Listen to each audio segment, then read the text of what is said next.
Kryetar.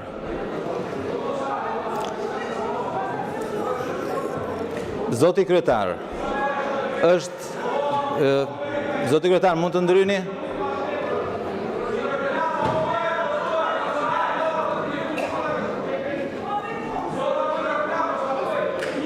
Ku delegohet interpelanca? Zoti Shea, vijoni fjalën. Tani, siç e thash, kërkoj interpelancë, tani mbaroj taulanti. Zoti kryetar, Fjalën ka zoti Shea, vijoni kërkova fjalën. interpelancë me kryeministrin dhe jo me ministrin e brendshme. Nuk është parashikuar as gjikundi në rregullore, më gjeni ku është, gjejnenin, më thuaj në cilin janë shkruar në rregullore që kryeministri mund të shmangi interpelancën.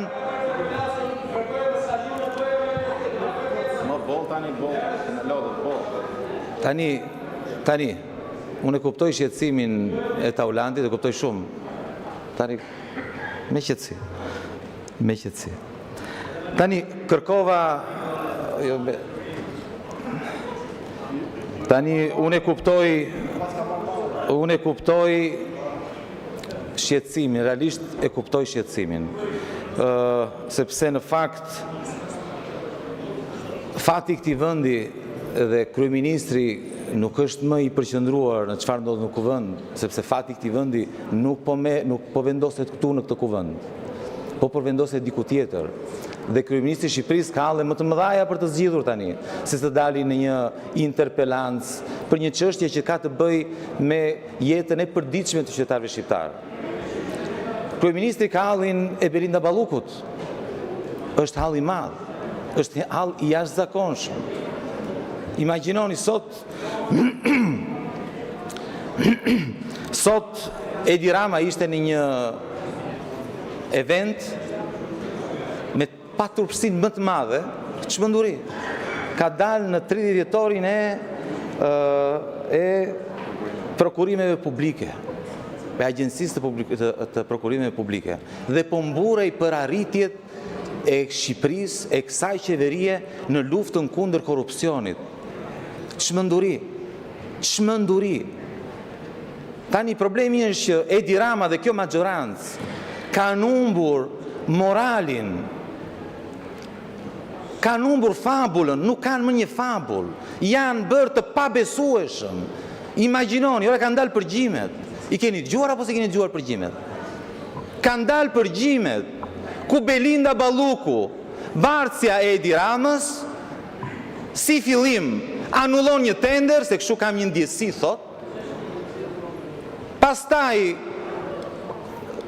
del që mbyll një kontratë me një kompani turke, është përgjimi ku mbyllin kontratën para se të rjapet tenderi.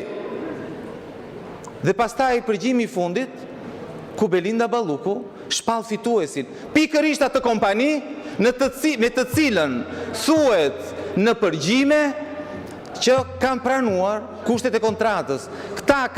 Belinda Balluku ka diskutuar kushtet e kontratës me një kompani e cila nuk ishte akoma nuk ishte futur në tender. Totalisht jashtë kërkesës. Jeni totalisht jashtë. Tani unë kuptoj që kjo është falje, por të lutem respekto rregulloren dhe respekto kolegët që po presin këtu të trajtojnë rendin e ditës. Ju lutem flisni lidhur me interpelancën. Jepni argumentat tuaj pse duhet të hiqet nga rendi i ditës. Po flas, zoti kryetar, për këtë po flas, e kuptoj që u shqetëson, e kuptoj që ky është thelbi dhe për sa kohë ne këtu vazhdojmë. Dhe flasim për gjithçka. Vetëm, shiko, unë në radhë të parë duhet të respektoj qytetarët shqiptar. E para, votuesit shqiptar.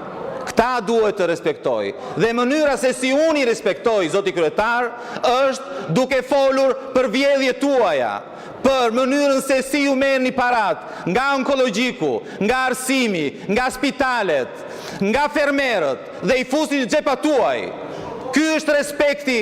Kështu e tregoj unë respektin për qytetarët shqiptar dhe për votuesit shqiptar.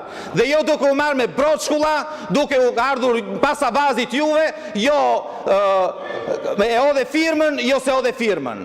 Duhet të flasim për thelbin, 50 milion euro me një SMS, janë vjedhur 50 milion euro me një SMS, zoti kryetar. 120 milion euro të benker si zoti kryetar. Nëse do ishin marrë, nëse do ishin vjel, do ishin dyfishuar pensionet. Rritja e pensioneve do ishte dyfishuar. Nuk do ishin 100 më shumë, por 200 milion euro. 120 milion euro. Për këtë duhet të flasim, zoti kryetar. Duhet të flasim për faktin se si kjo qeveri... Do flasësh për rendin e ditës, nuk e vendos ti për çfarë flet. Do flasësh, do respektosh rendin e ditës dhe rregulloren. Ti mund të kesh në mendje shumë teza, shumë mund të jesh dhe prokuror dhe gjyqtar dhe shpallësh dënime, mund të jesh dhe ekzekutor, unë nuk e di, po jo në këtë sallë. Po dhe ju mund të jeni, dhe ju në këtë sallë respektosh rregulloren, Belinda do Ballukut, flasësh juve mund ta ktheni rolin tuaj rregullores, për ndryshe nuk mund të flasësh dot. Ju mund ta ktheni rolin tuaj si drejtues të kuvendit në avokatin e Belinda Ballukut dhe të Edi Ramës. Por kjo nuk ju nderon. Ju nuk jeni këtu për të gjykuar se çfarë them unë. Ju jeni këtu që të respektohet rregulloria. Dhe ju të gjykoni se çfarë. Shumë faleminderit, mos e ngri zërin. Me mua mos e ngri zërin edhe kujdes fjalët që përdor, sepse askush nuk ta ka borx të tregosh me gisht. Nuk ke asnjë lloj të drejte, as morale, as ligjore të tregosh me gisht. Dakord? Dhe po, patjetër që unë jam përgjegjës edhe për çfarë flet kur flet jashtë rregullores. Kaq.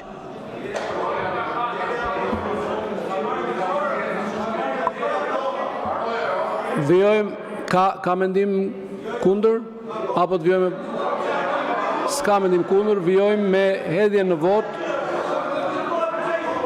Hedhje në vot, kush është pro kërkesës të zotit Sheaj të mbështetur nga 10, më shumë se 10 deputet për ta shtyr, ju lutem, ka mundësi ta mbaroj fjalën zoti Balla? Ju lutem. Atë po bëj. Pro kundër nuk pranoj njëri të flas. Kundër, okay, zoti Balla kundër. Më thatë s'ka nevojë të flasim kundër. O zoti kryetar, unë them drejtën, nuk e di çfarë po hedhin votim. O zoti Braçe, ai është në rol, është në rregull. Sa kohë që është në rol, o zoti kryetar. Unë nuk kam dëgjuar në fjalën tuaj që ju t'i keni refuzuar të drejtën zotërisë për të bërë interpelancë. Ky teatri që sapo dëgjuam është i pabazuar rregullore. Ju nuk refuzuat të drejtën për të bërë interpelancë. Ju zbatuat kushtetutën dhe traditën parlamentare. Kushtetuta dhe tradita parlamentare, zoti kryetar, të thotë që kryeministri ka të drejtë ta delegoj. Kam 21 vjetu. Kam kërkuar 40 interpelanca me ata aty. Nga të cilat vetëm 2 janë bërë me atë. 38 janë bërë me ministrat që ka deleguar zotëria. Edhe ministri marrë në parlamentin, edhe zëvendëskrye ministri e tjemra. Tani zotëri, Kushtetuta e Republikës i jep të drejtën kryeministrit të delegoj. Dhe në rastin fjalë, është se s'po të përgjigjem ty faron. Pushoti njerë, se s'ty kam refen e fare, po flas me kryetarin e kuvendit. Ty shko mero me Lulin ti, fërkoje se po foli Luli iketi. Baje mirë me Lulin gjo mua se di shumë Luli si silje çanta ti. Mua të merresh ti? Po. O zotëri, tani sepse ajo teatri sot i pandodhur prap në 30 vjet që çohet ky dhe çon me buton ja 10 nga këta. Çoni ju tak 10 u çon këta. Ç'a është ajo? Ku është para ajo që u çuan 10 këta edhe u plotsuan 10 firma? Ku është para kjo? Si është kjo punë? Kshu jepni firmat ju ma? Kshu jepni firmat ju? Me të shumë në koma? Po çoni njëra më shtesin nga 28 njerë. Çoni 28, shi bëjmë i kandidat. Agron Sheaj, kandidat për avokat populli. Çoni. Pse s'qoni ju? Tani të lutem shumë. Kemi 3 orë këtu presim interpelancat. Vjen ministrat marrin interpelancat. Interpelanca zbëhet. Pastaj thot s'respektohet rregulloria. Deputetët e Partisë Demokratike i çon goni me buton. Prandaj zoti kryetar, megjithatë përsëri për t'ju mos ju vënë ju në pozit, ka një nen tu që interpretuesi fundit e rregullores jeni ju, po e respektoj atë që vë thatë ju që ta hidhin votim, diçka që nuk hidhet në votim, por po ta them zoti kryetar dhe ta dini, interpelanca sot quhet e ezauruar, që t'jemi të qartë. Interpelancë tjetër për këtë çështje nuk ka. Faleminderit shumë.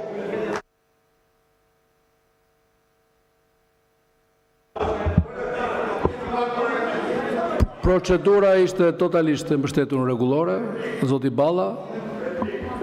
Konkretisht në nenin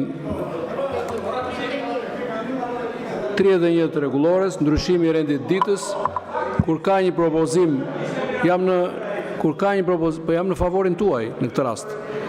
Kur ka një propozim për ndryshimin e rendit ditës, propozimi mund të bëhet nga një kryetar i një grupi parlamentar ose nga një deputet në seancë, nëse mbështetet nëpërmjet ngritjes në këmbë të 10 deputetëve të tjerë. Ky është neni 31 i rregullores, mund ta lexoni. Kështu që tani jemi në momentin kur kemi dëgjuar. Unë nuk e di kush e ka shkruar, unë di që këtë e ka miratuar Kuvendi i Shqipërisë. Jo, është dhe me ngritje në këmbë, fjalia tjetër. Ju lutem të mbaroj fjalën, si replika nuk merret mes të fjalisë. Pra, jemi në procedurën e hedhjes në votim të një propozimi për ndryshimin e rendit ditës, të bërë nga një deputet i mbështetur me ngritje në këmbë të 10 deputetëve të tjerë. Në këtë rast, dëgjohet një folës pro, një folës kundër. Pro propozimit është vetë propozuesi, i cili e bëri fjalën e vet, pavarësisht se doli komplet jashtë kërkesës. Dëgjuam dhe zotin Balla folës kundër, tani kalojmë në votimin me karton.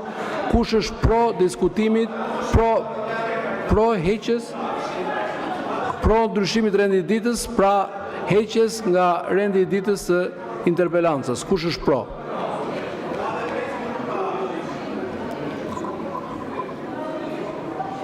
Numëroni kush është pro.